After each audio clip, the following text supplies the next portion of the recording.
بسم الله الرحمن الرحيم الصلاة والسلام على رسول الله.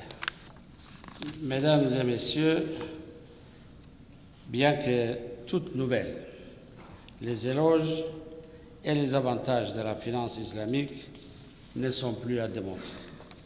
Le monde des finances, à l'instar de nos amis occidentaux, a fini par y croire.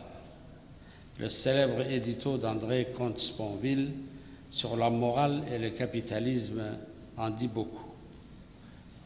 Je cite, « C'est plutôt le Coran qu'il faut relire, car si nos banquiers, avides de rentabilité sur fonds propres, avaient respecté un tant si peu la charia, nous n'en serions pas là. » L'ampleur et la gravité des crises systémiques, jadis causées par les insuffisances dans la régulation de la finance classique et la spéculation, ont mis en lumière les vertus de la finance islamique à la progression exponentielle.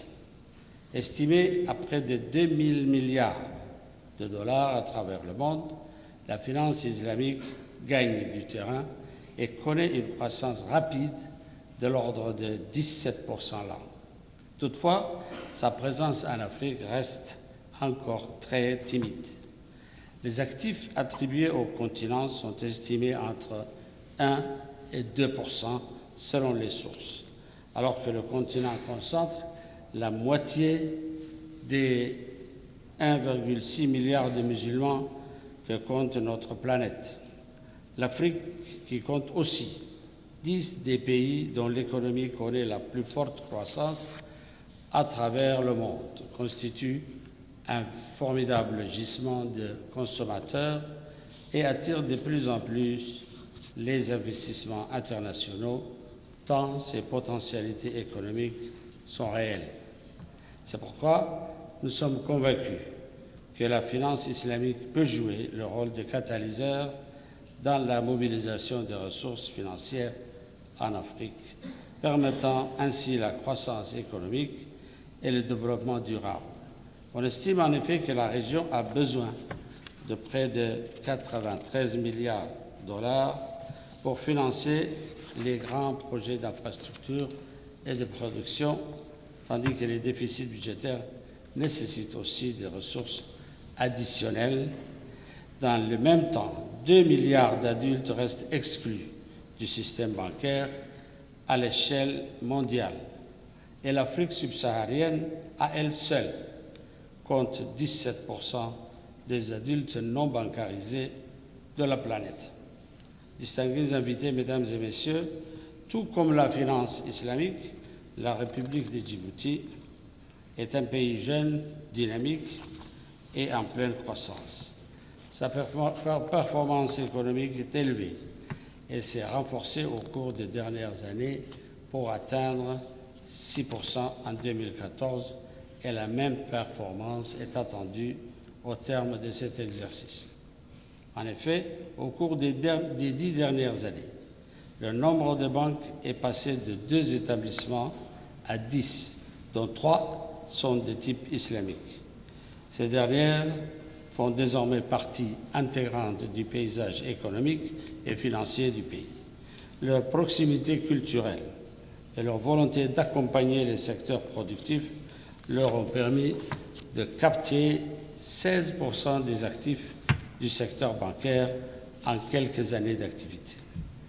Afin d'asseoir et de consolider l'expansion et le rayonnement de notre place financière, nous accordons une attention particulière à la révision et la mise à jour des textes réglementaires sous la responsabilité de la Banque centrale qui veille sur les fondamentaux et les ratios tout en garantissant la libre convertibilité de notre monnaie et la liberté de mouvement des capitaux. Tout récemment, nous avons complété ce dispositif par la création d'un comité national de la charia composé d'experts en loi islamique et en finance, chargé de veiller sur la régularité et la conformité à la charia des produits financiers islamiques en République de Djibouti. Nous comptons également créer un centre de formation afin de renforcer les capacités techniques de nos praticiens de la finance islamique, et ce dont le rayonnement pourra s'étendre à la sous-région, l'objectif étant d'œuvrer pour que Djibouti devienne véritablement le centre africain de la finance islamique. D'ores et déjà, Djibouti est le point de jonction où s'imbriquent les transports maritimes, routiers, ferroviaires et aériens pour servir les échanges commerciaux de la Corne de l'Afrique avec la région du Moyen-Orient et de l'Asie. Pour renforcer cette position, nous avons décidé d'investir plus de 12 milliards de dollars qui, par vagues successives, feront de Djibouti une vaste plateforme logistique englobant l'Est d'Afrique au moyen de 4 nouveaux ports, 2 nouvelles lignes ferroviaires, 2 nouveaux aéroports, 2 nouvelles interconnexions avec l'Éthiopie portant sur l'eau et l'électricité et un pipeline reliant Djibouti au Sud-Soudan. Autant de moyens et de grands chantiers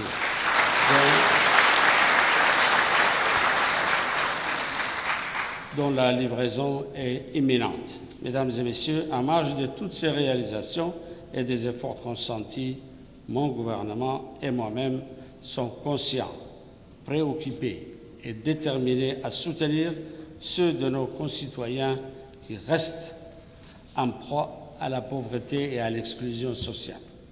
Les principaux enjeux et défis sont alors d'apporter des réponses rapides et appropriées aux problématiques suivantes.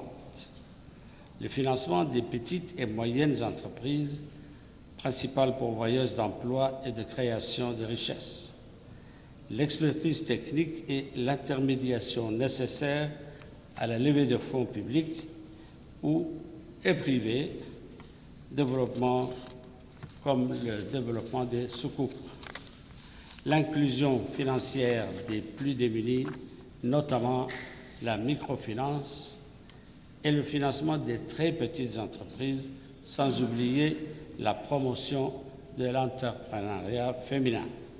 Par ailleurs, en faveur des plus démunis, la gestion centralisée des fonds mobilisés au titre des zakats, sadaqa, ard al-Hassan et waqf, couplée aux participations des institutions financières islamiques, permettrait d'instaurer un environnement propice et efficace au financement des activités génératrices de revenus.